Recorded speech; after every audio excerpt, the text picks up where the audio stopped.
Hey everybody, and welcome back to Coffee with the Moms. It's Nicole, and today I'm going to show you how I made this Polar Express ticket with my Cricut. It came out great. I really love it. I'm doing a whole Polar Express day with the kids for daycare.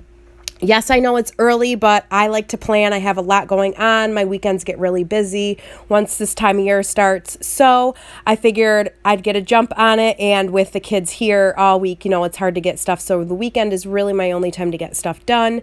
So let's jump right into it. So the first thing I did was I went and I bought a SVG, and I will link that below. I found it on Etsy. And then I just kind of measured out a piece on a regular piece of paper just so I could see how big I actually wanted the ticket, just so I could get an idea. I did go on the Polar Express ride that we have around here, and that's kind of like the size of what the tickets were. And the SVG did come with like little dots around the edging, but I didn't want to have to weed all those out. So I just went into the contour and I just contoured them all out. And then I just duplicated. And I just went in and duplicated the one that I had done. So there's 3. So then I could just have the Cricut cut out 3 at one time. Just makes it easier, saves you a little bit, as opposed to just cutting them out one by one.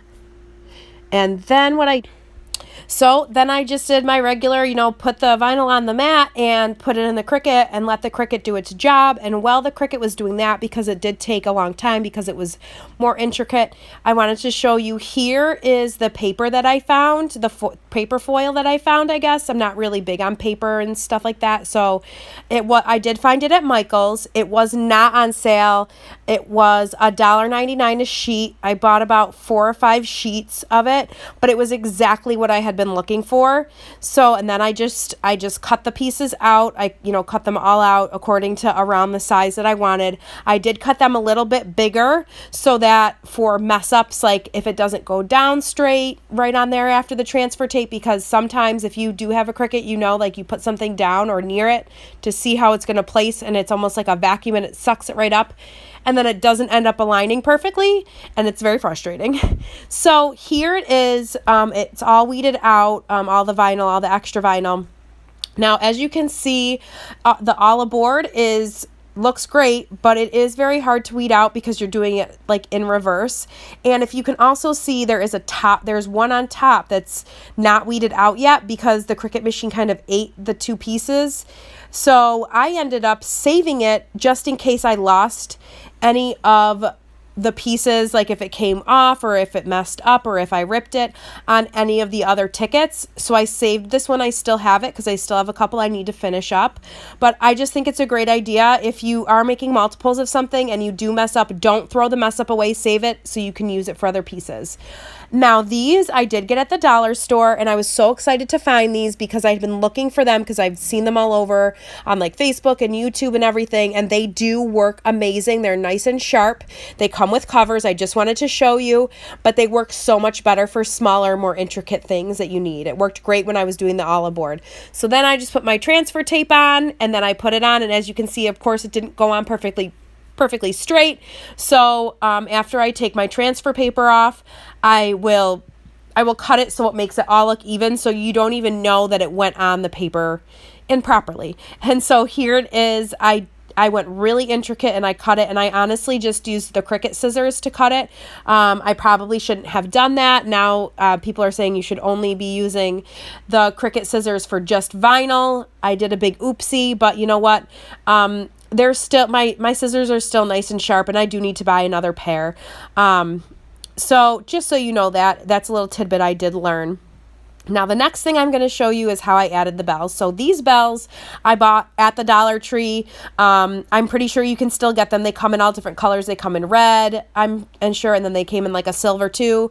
But I wanted to use the gold ones. I do have the red and the silver ones too, but for this project, I just wanted to use the gold ones. And then also I have found this ribbon. This is from the Dollar Tree also, and this is just a red ribbon, and it says Merry Christmas in gold. I thought it would just kind of tie it in with the gold paper and everything, and just all the Christmas colors. And like I said, it just says Merry Christmas on it with the little snowflakes. And I also have the little cutters, for like scrapbooking and stuff, and it just looks like a little bow, and I thought that was really cute. And so what I ended up using that for was just to hole punch the hole in there for the ribbon to go through to tie it to the ticket. So here I have my gold bell, and then I just went in 4 Merry Christmases. So if you use this one, I just counted 4, and then I cut it, and then I folded up the ribbon really nicely, and I just kind of folded it in half and then pulled it right through the bell. And then after I did that, I took my little paper cutter. I'm not really sure what these are called.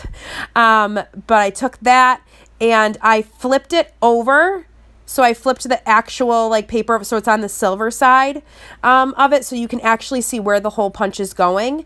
So as you can see, I put it right down there in the corner. I didn't want to put it at the top and like cover up anything. So I put it in the corner. Now you don't have to add it. You can keep the bell separate, but I just thought it'd be a cute little touch on there. And there you have it. There it is. I just tied it up in a nice little bow for you guys. I thought that was super cute.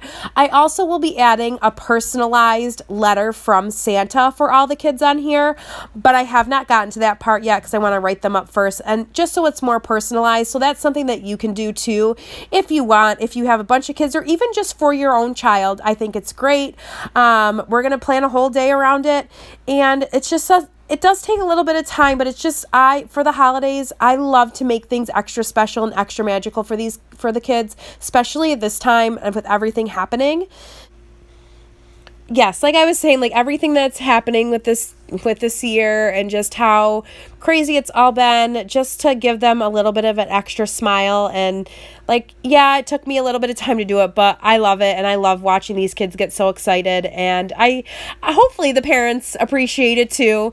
But I hope you guys have a great rest of your day. Please don't forget to like and subscribe to our channel, and please don't forget to hit that bell notification so you guys are notified anytime Lisa or I decide to post a video. All right, bye guys.